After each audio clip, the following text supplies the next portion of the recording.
Good morning. It is my great honor and pleasure to introduce today's keynote speaker, Dr. Peter L. Hagen. A select list of Peter's many awards and achievements in the field of academic advising can be found on page 46 of your conference program, and it is well worth reading. Among other things, Peter is the Associate Dean of General Studies and Director of the Center for Academic Advising at Stockton University in Southern New Jersey. He's a past recipient of the Virginia Gordon Award for service to the field of advising and a valued member of the Stockton Faculty Band. But what the program fails to mention is how Peter's lifetime of scholarship has inspired a seismic shift in the way we all practice, study, and create knowledge in academic advising. For decades, the social sciences were the star of the show. However, at this year's conference, thanks in large part to the work of Peter Hagen, the humanities are taking a turn at center stage. As the author of NACADA's first single-authored book, debuting here in Phoenix, Peter shows us all how to go beyond the numbers and to embrace the power of story that is already ours, and to think more deeply and critically about the work we do that shapes the life stories of our students. I first met Peter some years ago in a job interview at what was then the Richard Stockton College of New Jersey. Since that day, he has always pushed me to think more clearly, ask better questions, and to re-examine what I think I know.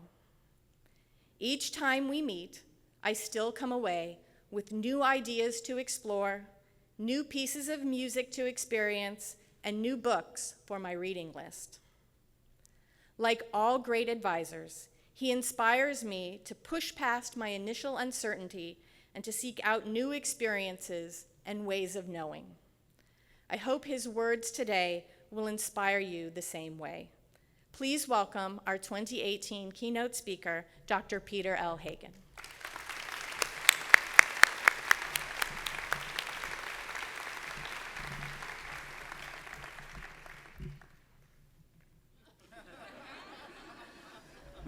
Thank you, Gary.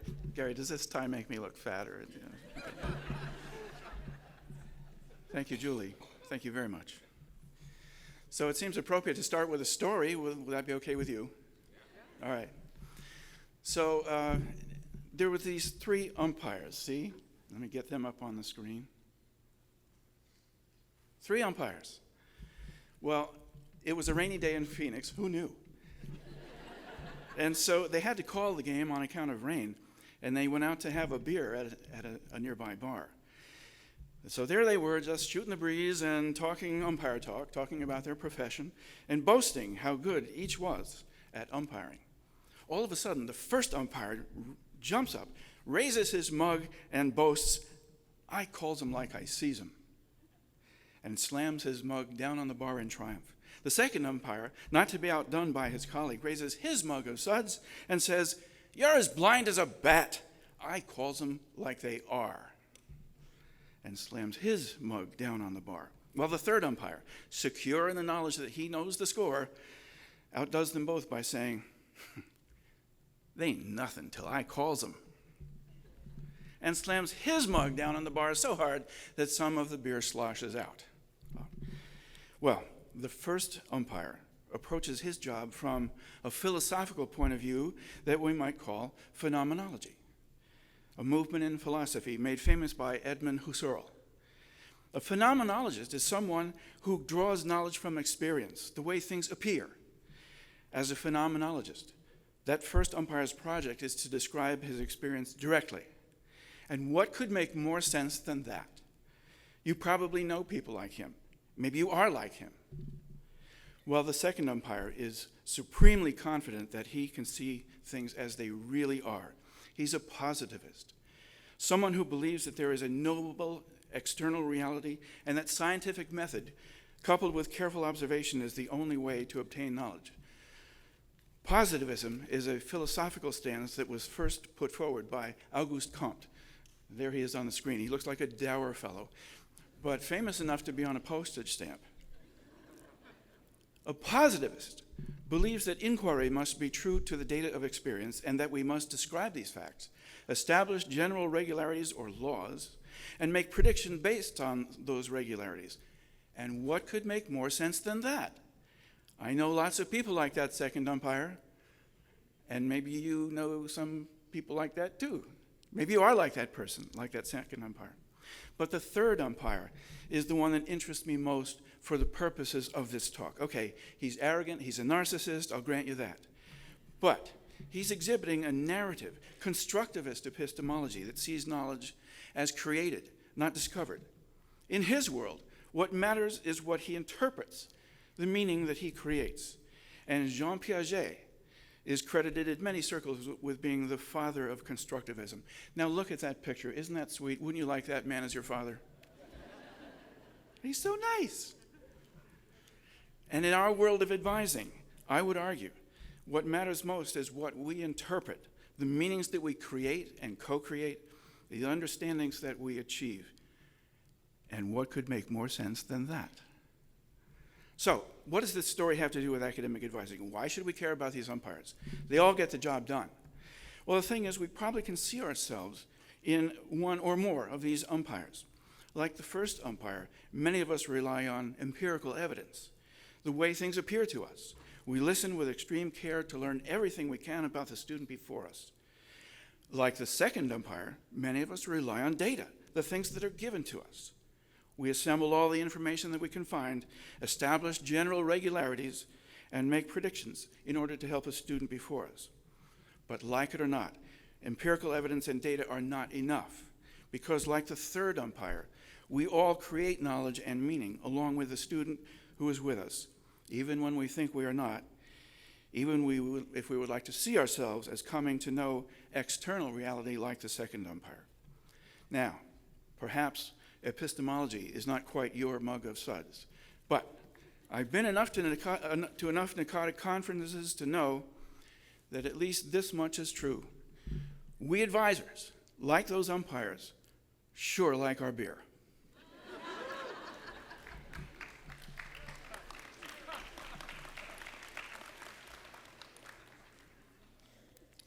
I was at the international conference in Dublin. Who's from Dublin? Okay, who was at that conference? All right, woohoo. So I wanted to take a picture to remember it by, so I took a picture of the city. That's St. Patrick's Cathedral over there.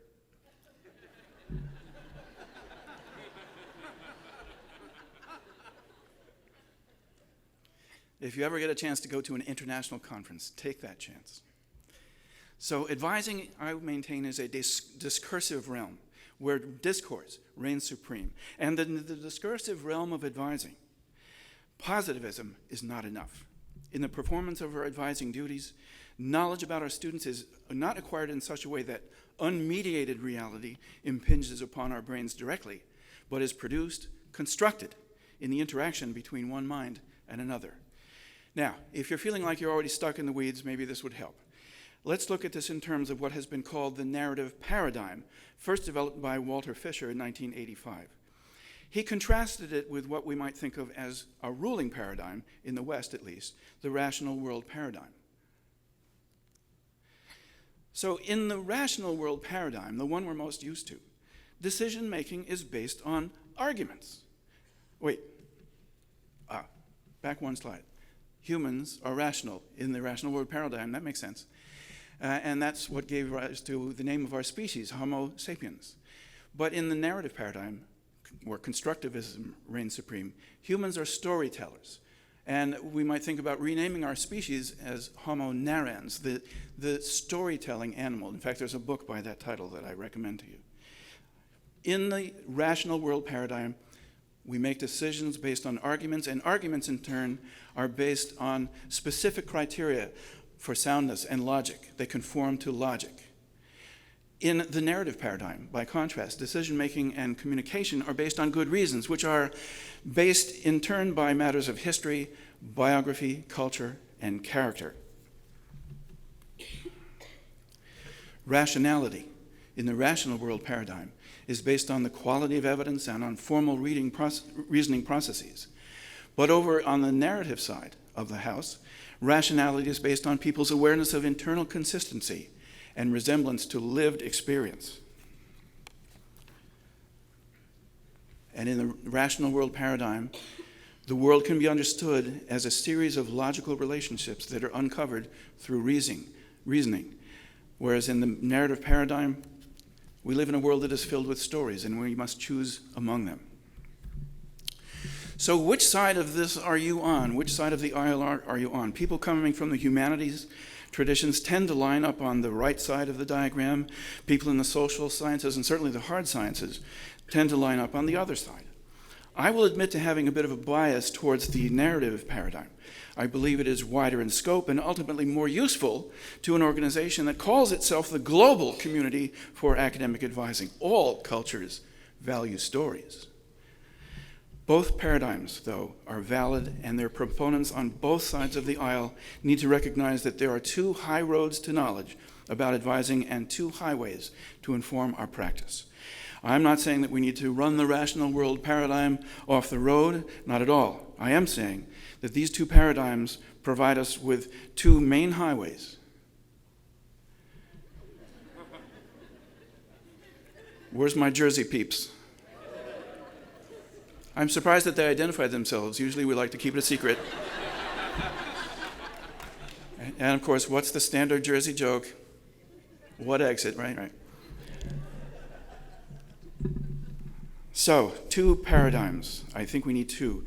In advising research, the humanities highway is less heavily traveled than the social sciences highway, so I want to focus a bit on that one and how to conduct scholarly inquiry or research in academic advising using the humanities. But before we do that, we need to recognize that we have to look at our own epistemology, which is the branch of philosophy that is concerned with the nature of knowledge, the limits of knowledge, and on how knowledge is produced and stored and retrieved.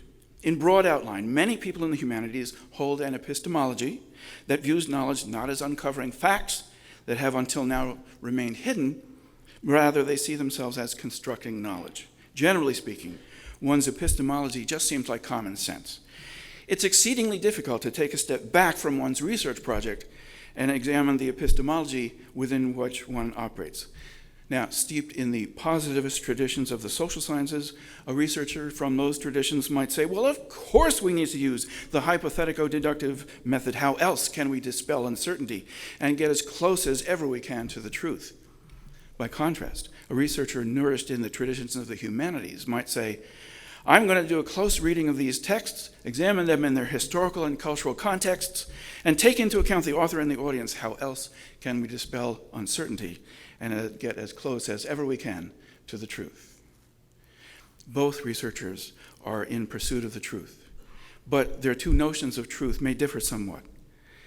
The positivist regards truth as fixed and knowable, but as in the rational world paradigm, the constructivist regards truth as mutable and constructed by human subjects, as in the narrative paradigm. It's difficult to see things outside of the epistemologies that one has already adopted. From the vantage point of one epistemological stance, the other one seems like sheer madness. Yet, and she's on a stamp too, as Emily Dickinson said, much madness is divinest sense. And I think that we need to take this sort of God's eye view of academic advising.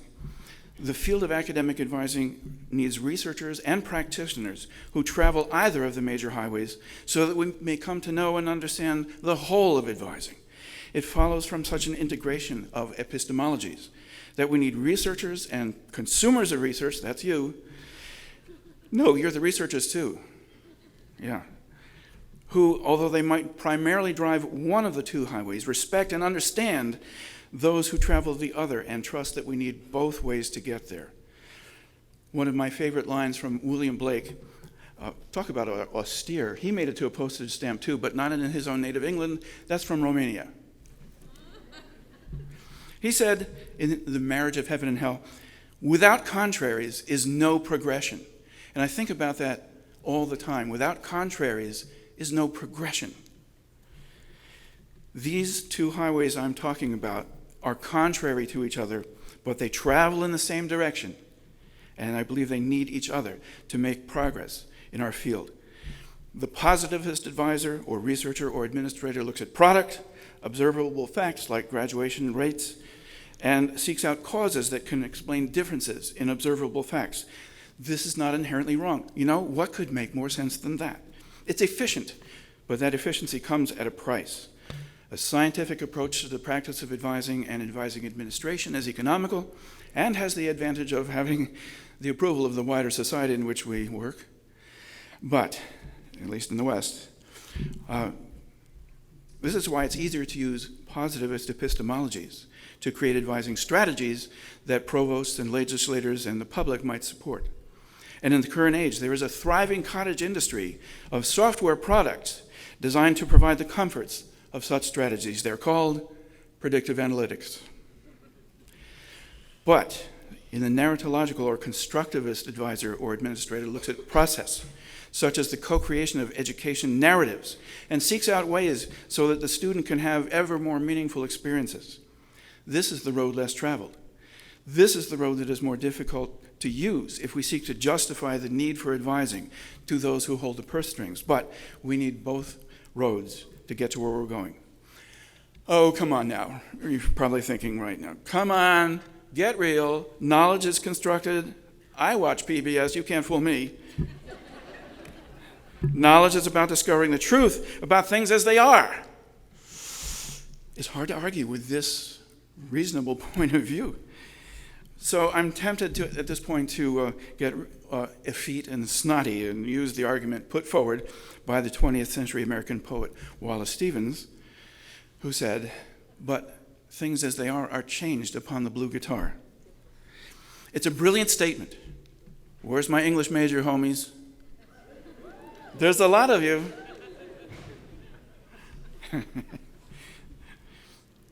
Taking his inspiration from a painting from Picasso's Blue Period, Stevens is asserting that although there may be an unmediated reality out there, it is unknowable without the mediation of observation and cannot be expressed without the further mediation of communication. Both the observation and the telling of it afterwards are acts of imagination and interpretation, of which art, which is the blue guitar, is the highest form.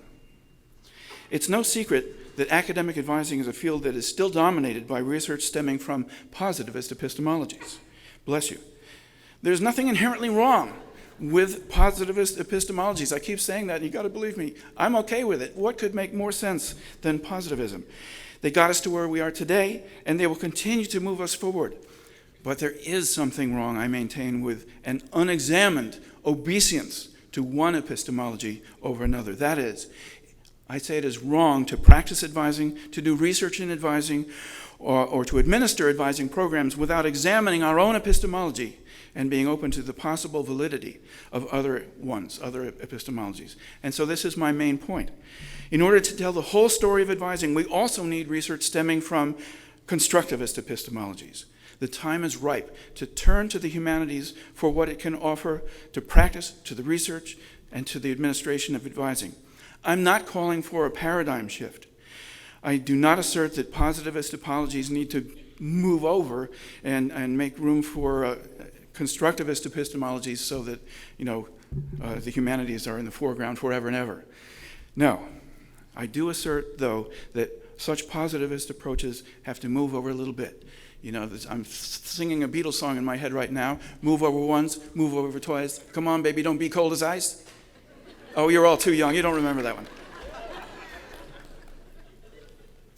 Two roads diverged in a yellow wood. And we need to take both of them.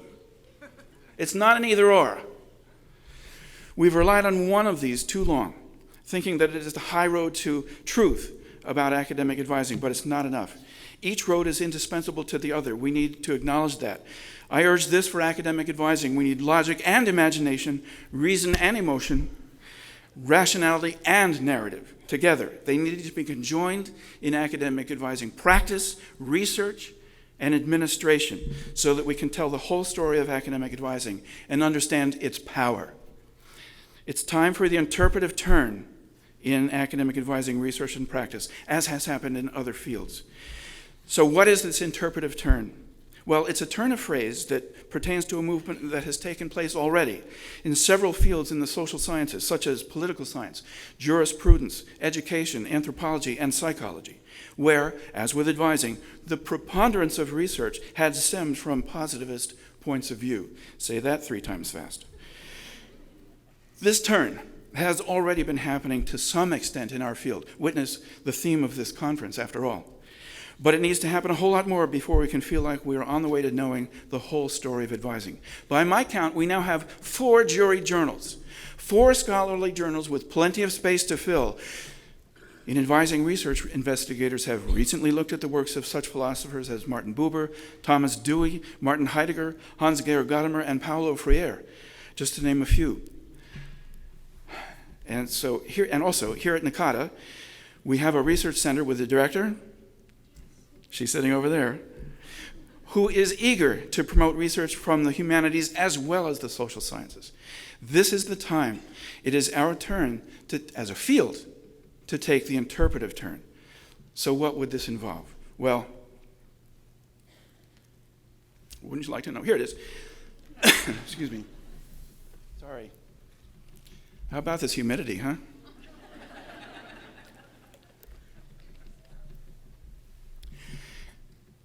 People who have taken the interpretive turn understand that texts are of primary importance, whether those texts are written or human. They understand that there's no underlying immutable truth out there that is completely external to the interpreter. They understand that there's no disembodied I that observes. The process of observing changes in possibly unobservable ways. The thing being observed, things as they are changed upon the blue guitar. And they understand that interpretation is shaped by history, culture, language, and very importantly, power structures. They understand that validity is itself just another interpretation that is based on the internal coherence of the text and by resonance with other interpretations and texts. And they understand above all that interpretation requires imagination. Taking the interpretive turn means incorporating the epistemologies and methods of the humanities, which is to say narrative and hermeneutics, to take their place alongside the epistemologies and methods of the social sciences, not to replace or turn aside from positivist epistemology and social science approaches. Rather, I think we should think of the word turn in the sense of turning the field at planting time, plowing up new nutrients, preparing the soil for new growth. Not taking a turn, digging things up, stirring things up a bit. So, will you permit me another story? Okay. Back about 30 years ago, I worked at Penn State University in their division of undergraduate studies. Pause for woohoo. We are many. And one day, my boss, Eric White, you know it's coming, summoned me into his office and he looked me straight in the eye and he said, I want you to do what you can to raise the level of discourse about academic advising. I was a bit taken aback because I wasn't sure what he meant. Well, it's true that back then, a long time ago, the discourse wasn't all that lofty and all, but anyway, I got started. But things are different now. Like I said, we have 4 jury journals, and we have conferences at the state, regional, national, and international levels.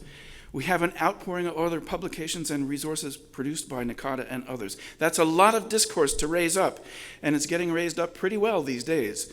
I'm really pleased by what I see, but here's my dilemma. Eric White never told me how I would know when the task he set before me was done. So for 30 years, I've been trying and trying, but I've been unable to lay down the burden because he never told me when I could say mission accomplished. But I found a way. I'm going to put the burden on you. I want you to do what you can to raise the level of discourse about academic advising. So how do you do that? How do you raise the level of discourse about academic advising? Well, in the current age, I now believe that it means incorporating the humanities into both research in and the practice of academic advising. That's right, the humanities, literature, philosophy, history, these need to be included in the discourses of and the discourses about academic advising. And I know that some of you right now are thinking at this point, ew, messy. But yes, that's just the thing. To get a complete picture of advising, we need to go down to where things get tangled and dark, down to where the wild things are to the humanities. I'm talking about the old-timey humanities methods for analysis, hermeneutics to arrive at understanding, criticism to determine value, rhetoric to construct valid arguments in favor of a given proposition, and philosophy to examine our ontology, ethics, and yes, that other word, epistemology, what advising is, what it should be, and what shall constitute knowledge about academic advising. Okay, let's review where we are at this point. What have we got in our wheelhouse? Social sciences, check. Quant and qual, check, check. Humanities? Hold on, just come down to you, okay. Yes, we need statistical analyses to help justify our offices. Yes, we do. People in the humanities understand and value such things, even if we might sometimes snicker to ourselves behind your backs and make derisive comments like, oh, standard deviation, that's an oxymoron.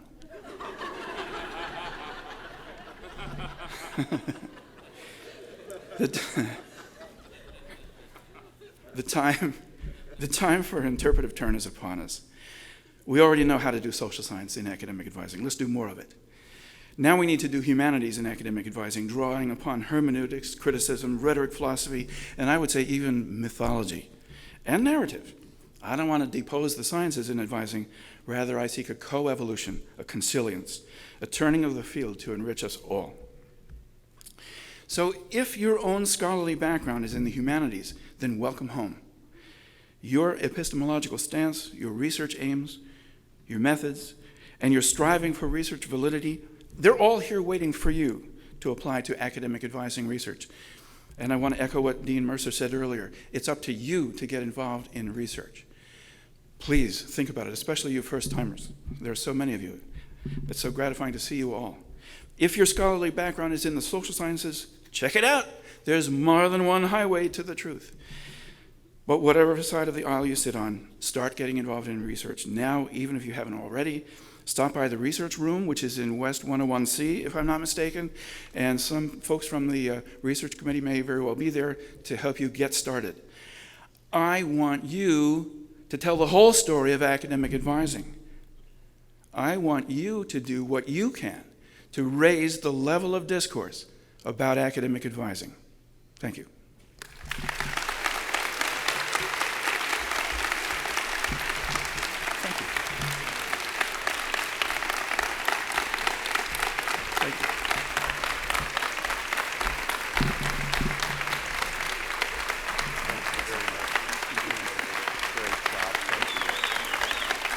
Dr. Peter Hagen.